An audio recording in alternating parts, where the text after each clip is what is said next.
Good morning, class 8 students.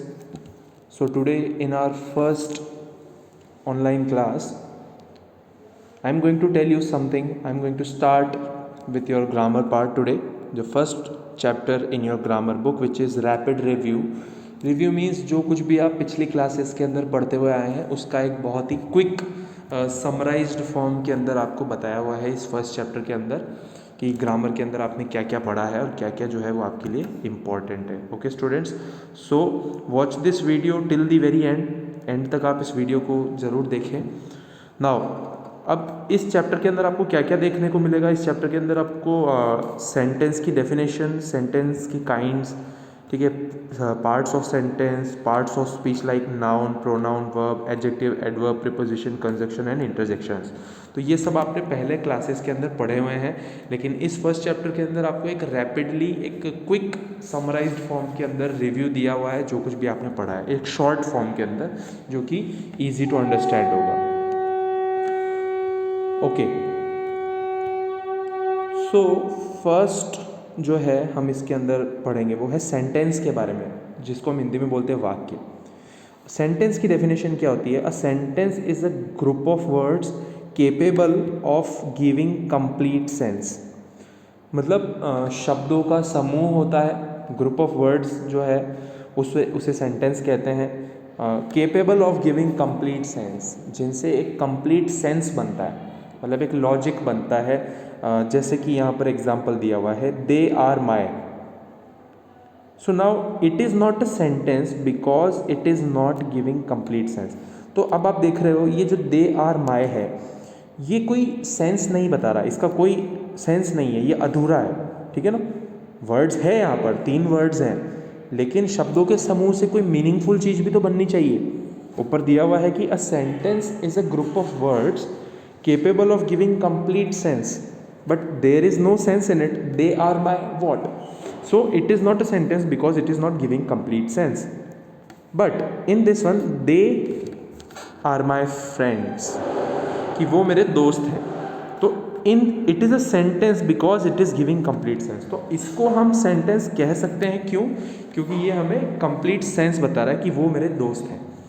ठीक है students, तो आपको ये समझ में आएगी कि मतलब सेंटेंस जो है वो एक ग्रुप ऑफ वर्ड्स होता है जो एक कंप्लीट सेंस, मीनिंगफुल सेंस जिसका होना चाहिए.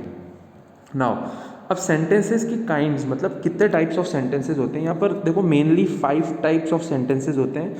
पहला होता है असर्टिव, सेकंड होता है इंटरोगेटिव. तो पहले हम एक बार ये रीड करेंगे. असर्टिव जो सेंटेंस होता है, असर्टिव 2 टाइप्स के होते हैं, अफर्मेटिव एंड नेगेटिव. अफर्मेटिव को हम पॉजिटिव भी कहते हैं, पॉजिटिव सेंटेंस, जैसे कि he reads book, she sings, ठीक है, दे प्ले. तो ऐसे जो सेंटेंसेस होते हैं वो अफर्मेटिव यानी कि पॉजिटिव सेंटेंस होते हैं. मतलब नेगेटिव का जस्ट अपोजिट. नेगेटिव क्या होते हैं? नॉट वाले. He does not read the book, I do not like playing chess, ठीक है, she does not read newspaper daily. तो does not, do not, did not, ये जो होते हैं वो क्या होते हैं? Negative sentences with not.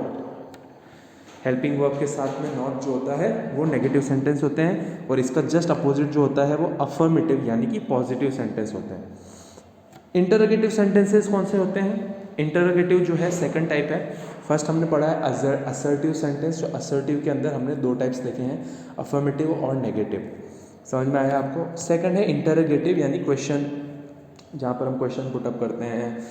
When we need to interrogate something, when we need to find something out, जिसको हमको कुछ सवाल जवाब करने होते हैं, कोई जानकारी लेनी होती है, तो जब सवाल हम पूछते हैं तो उनको कहते हैं इंटरोगेटिव सेंटेंसेस. कि जैसे कि क्या आपने खाना खाया, क्या आपने काम किया.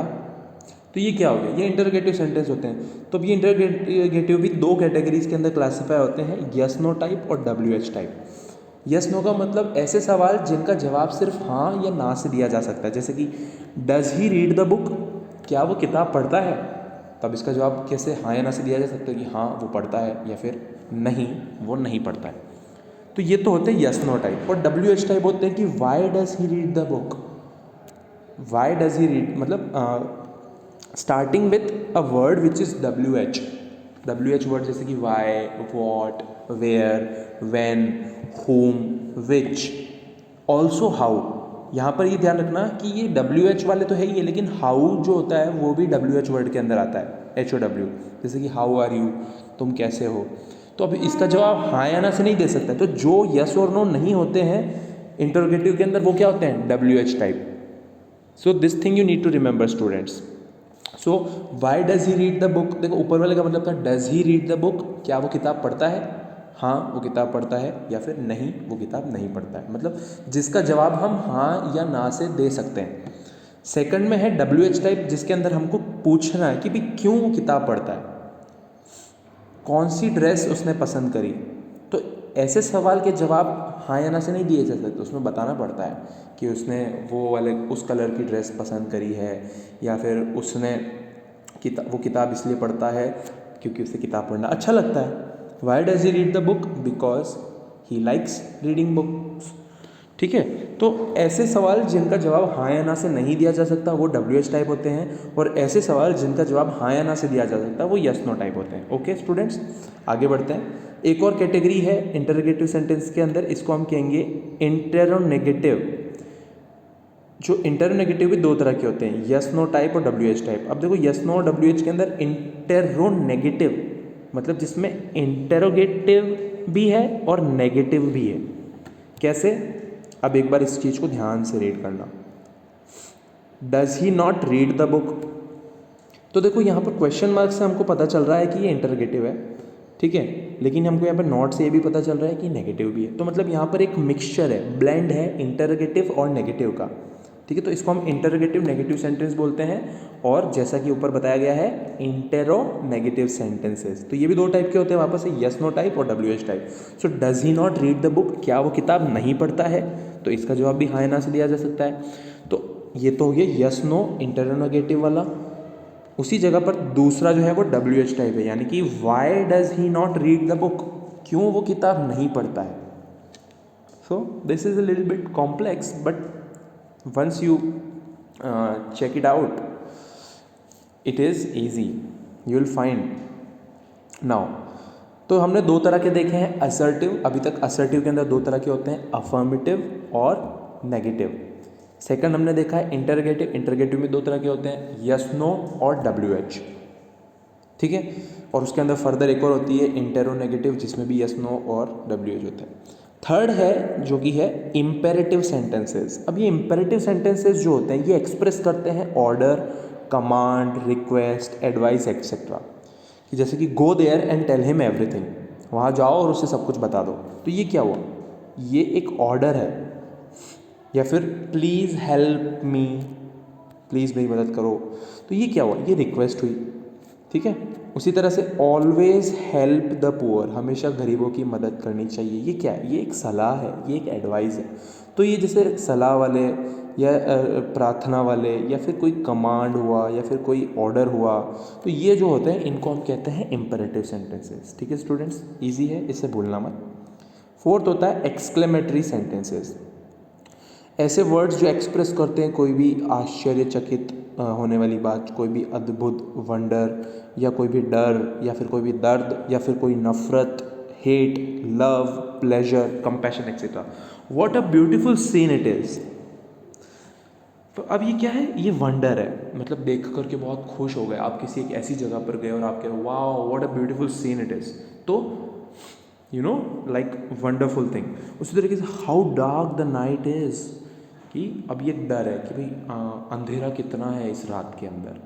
तो ये with an exclamation mark, sentence with an exclamation mark is an exclamatory one. Understood students, तो ये एक्सक्लेमेटरी सेंटेंस होते हैं, wow, ouch. So this type of sentences जो कि या फिर कोई जो इनमें से कुछ भी जो है शो करता है उनको हम कहते हैं एक्सक्लेमेटरी सेंटेंसेस। अब यहाँ पर फिफ्थ वाला जो है ऑप्टेटिव सेंटेंसेस, जैसे कि ब्लेसिंग, हम किसी को ब्लेस करते हैं, या फिर हम प्रे करते हैं, या हम किसी के लिए विश करते हैं, या हम किसी को कर्स करते हैं। कर्स का मतलब होता है किसी को हम बुरा भला, किसी के लिए हम कहते हैं श्राप देते हैं, इस टाइप का। जैसे कि हम ब्लेसिंग देते हैं, मे यू लिव लॉन्ग, या फिर may you go to hell, तो यहाँ पर फर्स्ट वाले के अंदर क्या है, ब्लेसिंग है, तो सेकंड वाले के अंदर क्या है, कर्स है। तो ऑल्सो एक्सक्लेमेशन मार्क यहाँ पर भी होता है, लेकिन इन सेंटेंसेस को हम कहते हैं ऑप्टेटिव सेंटेंसेस। Understood students.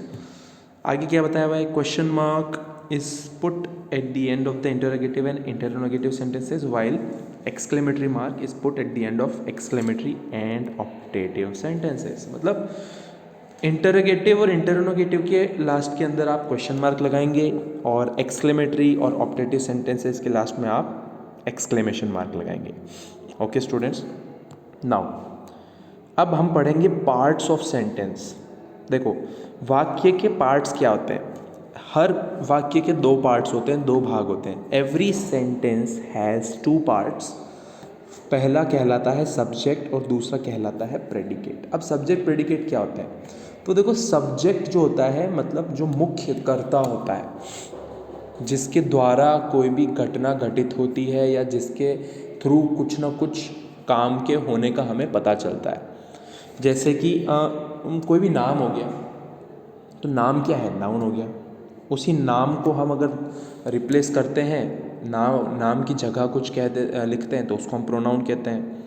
या फिर कोई भी वर्ब जो कि नाउन की तरह एक्ट कर रही होती है। जैसे कि आप यहाँ पर देखो आदित्य इज़ प्लेइंग, तो हु इज़ प्लेइंग, कौन है यहाँ पर, मुख्य कौन है, आदित्य। तो आदित्य यहाँ पर सब्जेक्ट हुआ, तो Aditya is also a noun here. ठीक है, तो आदित्य यहाँ पर नाउन हो गया। हम मैं आदित्य की जगह ये भी लिख सकता हूँ ही इज प्लेइंग। तो यहाँ पर आदित्य को मैंने ही से रिप्लेस किया है।